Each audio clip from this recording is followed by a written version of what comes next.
મોંઘવારીથી પીડાતી જનતાને વધુ એક મોંઘવારીનો ફટકો પડ્યો છે।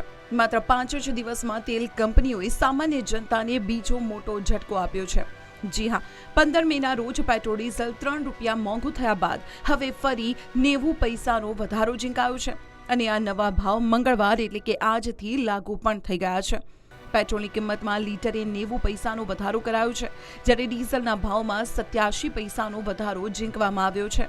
આ વધારા સાથે પેટ્રોલનો નવો ભાવ 98 રૂપિયા 31 પૈસા થયો, જ્યારે ડીઝલનો ભાવ 94 રૂપિયા 15 પૈસાએ પહોંચી ગયો છે।